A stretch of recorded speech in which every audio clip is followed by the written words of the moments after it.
So this week we have a two-time People Magazine Sexiest Man Alive directing a one-time People Magazine Sexiest Man Alive. And to get Kris even a little more excited, they both played Batman. So this week we're talking movies. We're talking The Tender Bar, starring Ben Affleck, Ty Sheridan, and Lily Rabe. Written by William Monahan, based on the memoir by H.R. Moehringer, and directed by George Clooney. Kris, you're a writer the minute you say you are. Nobody gives you a diploma. You have to prove it, at least to yourself. Well, don't tell anyone what a good grandfather I am, because then everybody will know.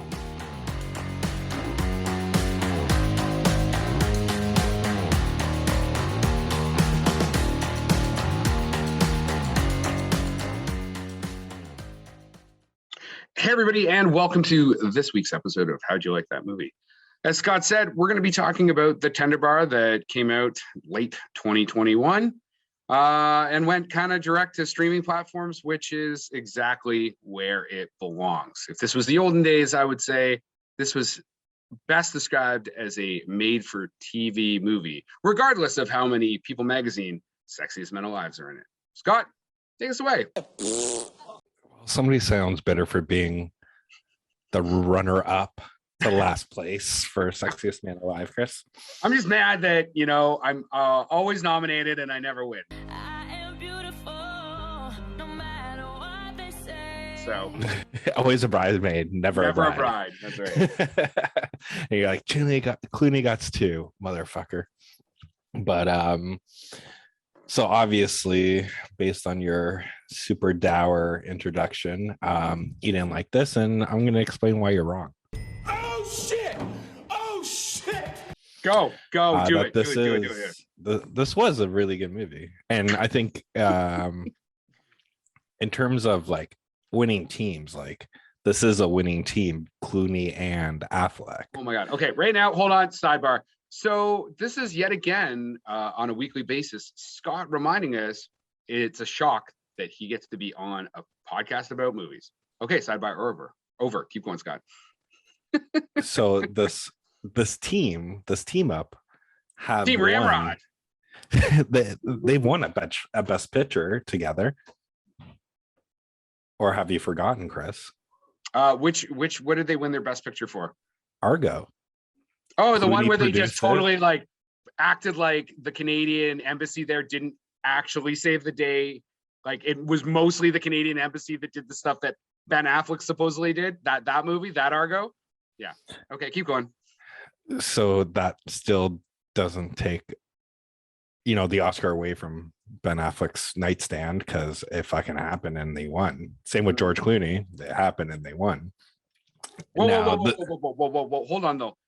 They won Best Picture, didn't they? I think Argo won a bunch of different ones, but it was Best Picture as well. Yeah. Well, Clooney's was for Best Picture, but it wasn't for directing. No, because Clooney didn't direct it. Ben Clooney's Affleck did. A fucking awful director. Oh, anyway, keep going. Well, first, Ben Affleck directed Argo, not George Clooney. That's what I mean. Produced it. But George Clooney directed this. He did not. And Ben Affleck produced it, so it's like a reverse. Except that the producers are the ones that get those awards, and this was badly produced, badly directed, and mediocrely acted in. But you're right, both of those two have Oscars together for totally different reasons. Go ahead. And Kris, guess who doesn't? Scott Vega. Not yet, but soon. Do you want to give us wait. Do you want to give a quick summary of this fantastic movie? Not like the opinion of the movie, but like well, it's the memoir of J.R. Moehringer, I think is his name. Okay. How you pronounce the last name, and it's his life story living in Long Island. We could actually call this podcast "How do you pronounce that name?"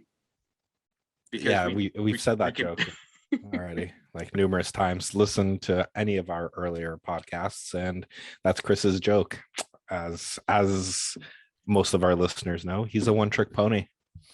He just says the same. I can't wait. Like your comments are like more redundant than a real estate agent that puts sold by realtor on a for sale sign, because that's your fucking job, is to sell the fucking house. I don't need One a job. sign that says you did it.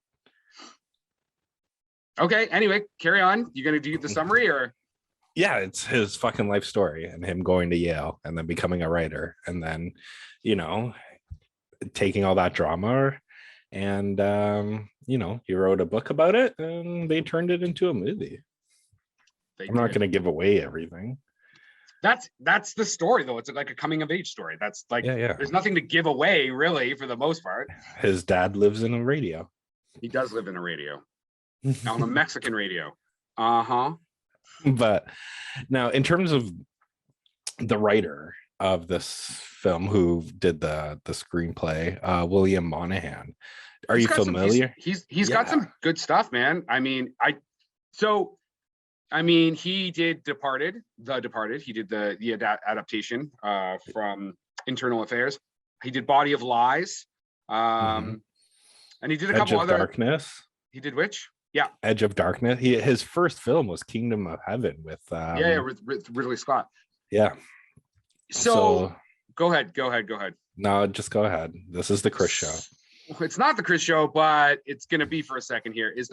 So he's definitely a capable screenwriter, but he hadn't really done good work in this genre. You know what I mean? Like, what do you mean? No, I don't. This is like a fucking drama, like just a straight up coming of age drama. All those big things that we just mentioned are like action, you know, and I would even say The Departed is, again, like he basically just took Internal Affairs and rejigged it a bit. So there's a lot less of his own fingerprints on that. You know what I mean? Sure. It's been years since I've actually watched Internal Affairs. Man, you can seriously remember, this is the reason that I got us banned from that other podcast site, All the Right Movies, All the Right Fucking Geeks, because I kept telling them it's basically a shot for shot fucking remake. So okay. Anyway, so somebody's not bitter. I'm not bitter on this show. Sure enough. But like, I think in terms of what this film was, it's serviceable, but it's also entertaining, right? Like, I was like, even though, you know, this is a memoir and everything like that, like in terms of the writing, the thing that I enjoyed, and there's been a lot of, you know, biopics and documentaries and everything like that, but like, this was written, technically everything is from the main character's perspective. So many biopics. Okay. Yeah, but most of the biopics as well, like you'll have like the scenes where it's like, you know, he's off somewhere, she's off somewhere, and then you have scenes where it's just the family discussing stuff, right? Sure. But this is everything, like the main character, the child JR, is in the in every scene, and every scene is based off of, you know, what he's seeing. In fact, like when he's a kid, like if you notice, his mom doesn't have a name, right? Like it's just mom. Because everybody's always talking to him, so when they're referring to her, it's always like your mom this, mom that, right? Which you don't really see much, I don't think, in most writing. That's what you found intriguing about this movie? That's what you found intriguing. I found a biopic was taken from like a first person narrative and revolved around a singular individual in the movie about their life. That's what you found interesting. Yes, I found it very interesting. First off, just go watch more fucking biopics and you'll realize how common that is. Really? Yes. Give me three. I can't probably name three biopics off the top of my head. Well, I mean, Queen, the one with, what is it, Bohemian Rhapsody, mostly revolves around, I don't know, Freddie Mercury. Ray, around Ray Charles. Yeah, but it mostly revolves around Freddie Mercury, but the criticism of that film is the character of Freddie Mercury wasn't really like that in the film. That's how the other bandmates kind of saw him. Yeah, but you don't know if this is actually how this person is in real life, because this is the filmmaker's interpretation of that memoir. You know what I mean? Sure. Okay. Continue. Like let's just Anyway, get I off don't for know. I like don't, like I said, off the top of my head, I'm not going to be able to list enough biopics to really like have a wholesome conversation about this. But again, or, okay, so you or found learn that English. well, wholesome and fulsome are two different words, right? Um, so you found that really interesting that the biopic came from the perspective of the child. Yeah, I did. I thought the writing was like I enjoyed the writing, and I did think that in terms of the performances, um, I enjoyed each one. I thought Ben Affleck did a really good job. I don't have his name in front of me right now, but the Which character? child, the Ty with the Sheridan. no, that's him like growing up, but the kid Oh, like the child, play. like the youngest version. Yeah, I thought he did a really good job as well. Like he was fucking adorable, that kid. Mhm. Daniel Ranieri is his name, and then fucking Christopher Lloyd's a treasure, man. He I is a fucking treasure. I loved him. I So I think it guess will be Oscar nominated. I know Ben Affleck got nominated for a Golden Globe, which, let's be honest, Golden Globes don't mean fuck all. And I've got a big issue with the SAG Awards right now, because their whole thing about like just sending it out to like random people that have SAG cards and letting them make decisions. The whole fact that like Nicole Kidman got all these, got the nomination for what's it Being called? the Ricardos. Being the Ricardos. I was like, you people have no fucking idea what you're talking about. Anyway. I just insulted the entire actors union of the United States. So hey, what's up, guys? Hopefully, I guess I will never be getting a SAG card. I'll have to stick with an actor one. So I guess the good thing I can say about this film is that Ben Affleck's not the worst thing in it. So Ben Affleck's not the worst thing in it. So I mean, there's that. I actually expected to go into this and be like, oh fuck, it's Ben Affleck doing a bad job somehow of playing Ben Affleck. And in this situation, he did a good job of playing Ben Affleck, like the nice drunk instead of the like angry drunk. So kudos to that. Like, come on, man, you can't. Oh wait, and sorry, he didn't have a Massachusetts accent this time. He had his version of a Long Island accent. So I mean, he's really showing his range. They still didn't get him into any type of New York ball caps, because that's like, you know, like written in his fucking contract. The guy can't wear like a New York Yankees or a Mets hat. So yeah, okay. So on that topic, I mean, most of the acting, it was like stale. Like, so Ty Sheridan, who plays JR, like primarily through the movie, except for the younger version, you're right, he did a great job. Little kid actor, adorable. Most of the time his acting is very flat, but I mean his dialogue delivery, except for the scene with his dad at the end, which was the first time I felt like there was like some actual life in this picture. And I don't want to give that spoiler away, but I felt like that like finally got kind of the blood moving. But otherwise, like his acting and his dialogue delivery is super flat. But again, the dialogue's not super fucking great either. It kind of goes from like scene to scene to scene. Again, like this movie isn't bad. It's just not good. And even at 104 minutes, like even doing the normal like Kris thing where it's like cut it down to 90, it's just not dynamic in any way, shape, or form. The most dynamic part of this film, stay and watch the end credit sequence. Finally, you see some like fucking editing, at least like dynamic editing. There's some like, you know, moving back and forth at different camera angles. Otherwise, it's fucking boring. That's boring. You're boring, everybody. Quit boring everyone. Okay, so you didn't enjoy it at all. So was there anything? It took me 3 sittings to watch it. Really? A movie that's an hour and 14 minutes long, and I can watch like a Sergio Leone picture in one go. Except for the Good, Bad, and the Ugly. I had to cut that in 2. It's just too long. Good, Bad, the Ugly? It was too long, or fucking Once Upon a Time in America? Like, I haven't finished that yet. Actually, I haven't finished that. No, I'll get off topic if I start talking about that movie. The clock at the very beginning in the first like 30 minutes kind of threw me through the whole movie. So Adam Graham from the Detroit News said, and this I agree with this. The tender bar coasts along, but never gets any deeper than small talk with a barkeep. Check, please.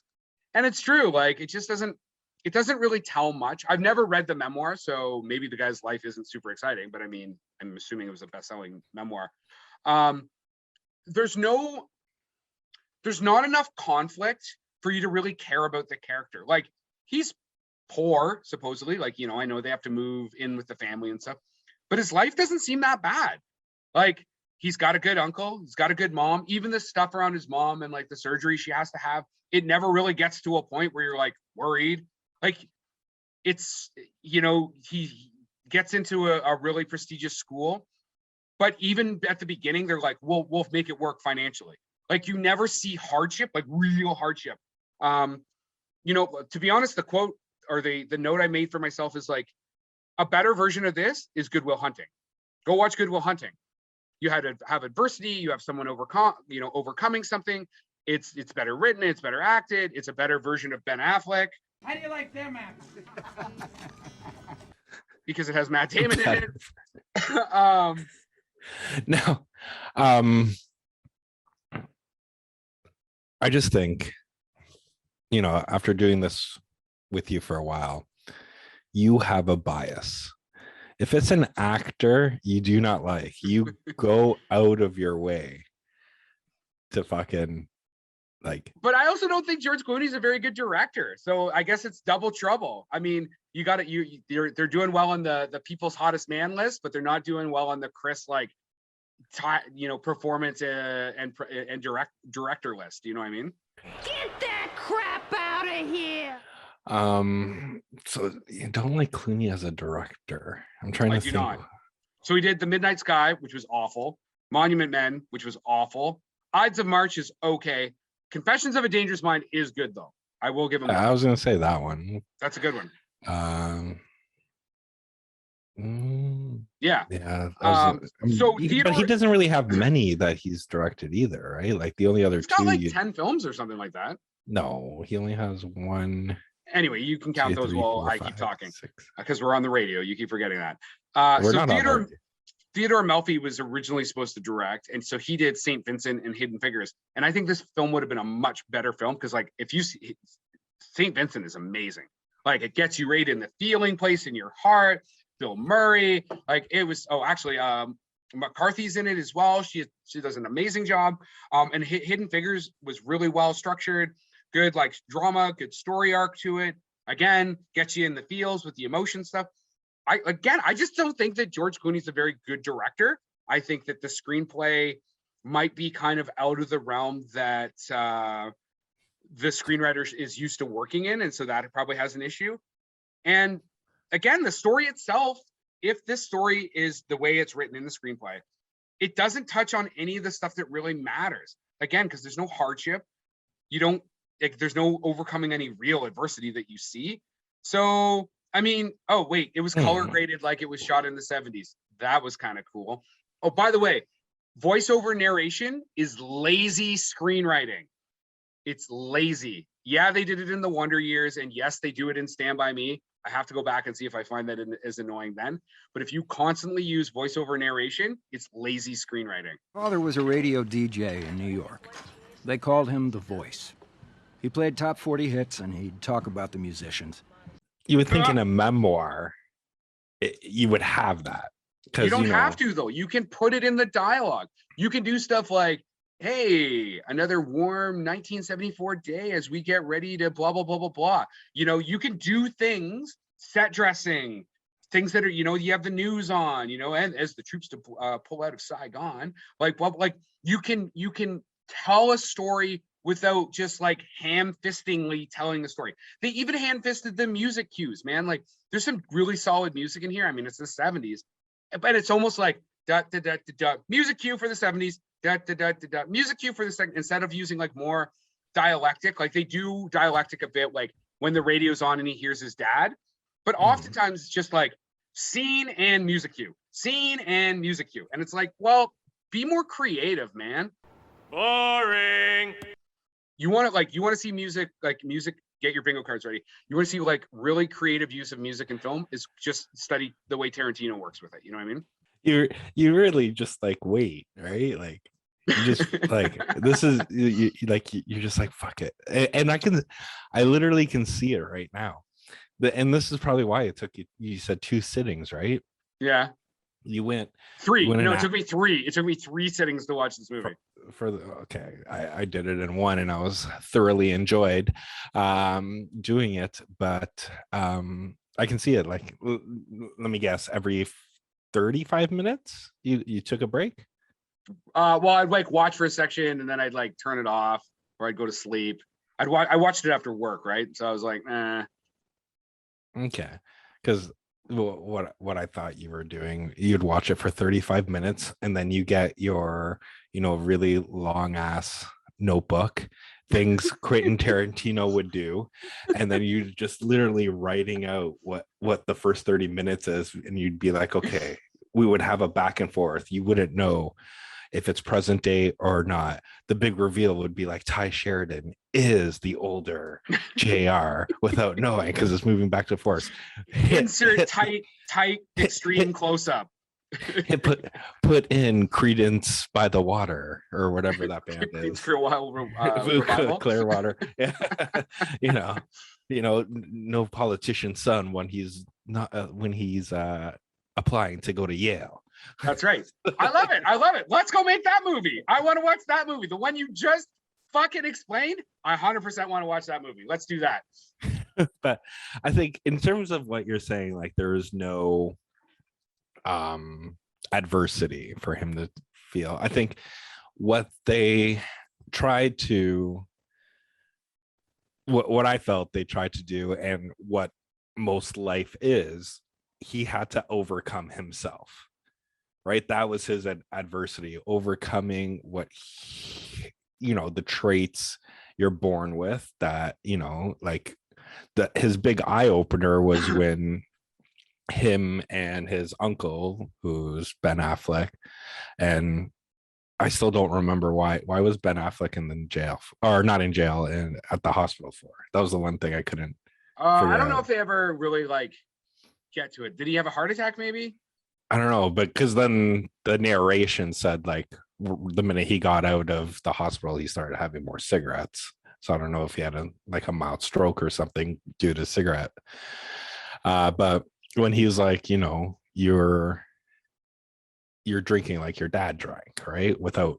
And Ty or JR never had that relationship with his father.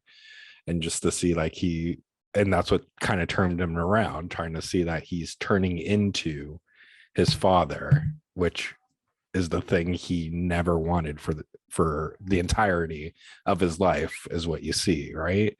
Like he didn't want to be called Junior anymore. He just wanted to be called JR because he wanted no association with his father. Yeah, those are all true things, but that doesn't make the film enjoyable to watch or make you give a shit about the fucking characters. Listen, this is like a 2-dimensional movie. If they ever make a biopic of our podcast, I'm going to be Junior and you're going to be like you're the adversity I have to go to get over, right? That's it. I make you whatever doesn't kill you makes you stronger, as Nietzsche said. So, and to throw some salt in the wound, Ben Affleck will play you. And Paul Rudd's gonna play me, and somehow Jesse, what's his name? Jesse, not Pullman or Plunkman or whatever the however you say his last name. Jesse Plemons and Ben Affleck will somehow play me at the same time, and the younger version will be played by Charlemont. Yeah, I'm just gonna go with Paul Rudd because he can go with playing me like my whole life from teenage. From teenage to old man, right? Because that man doesn't age. And if you love Paul Rudd and you want to see a young Paul Rudd looking exactly like today's Paul Rudd, watch Romeo and Juliet and check out our podcast on that from last week. You're learning. Oh my God, you're learning. Anyway, I don't want to fucking browbeat this fucking film anymore. It's fine. It's on Amazon. If you have Amazon, it's free. Watch it.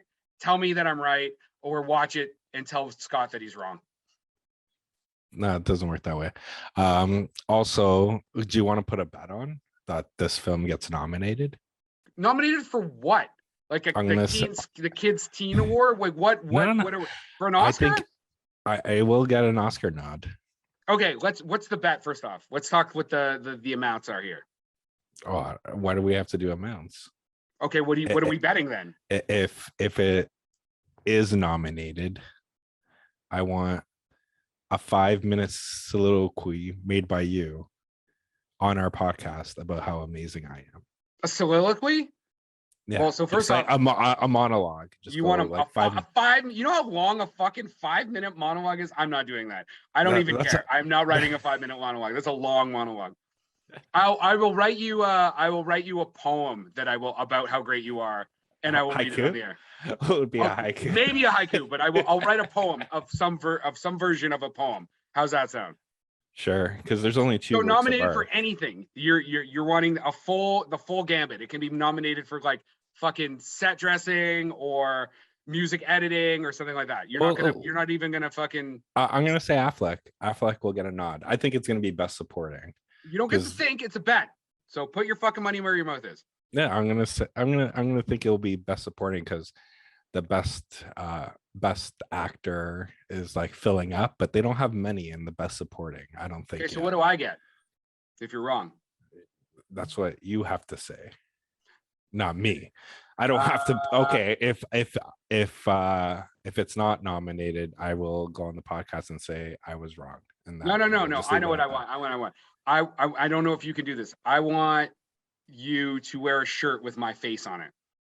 For the Okay, podcast. you make the shirt and I'll wear it. Yeah. If it's not nominated. Okay. Yeah. I like that bet. Let's do that. Boom. There we go. And that's all for me, man. And that is our wrap for the day. Please like and subscribe to this podcast. Tell your friends. If you want to get a hold of us, reach us at the www.howdyoulikethatmovie.com.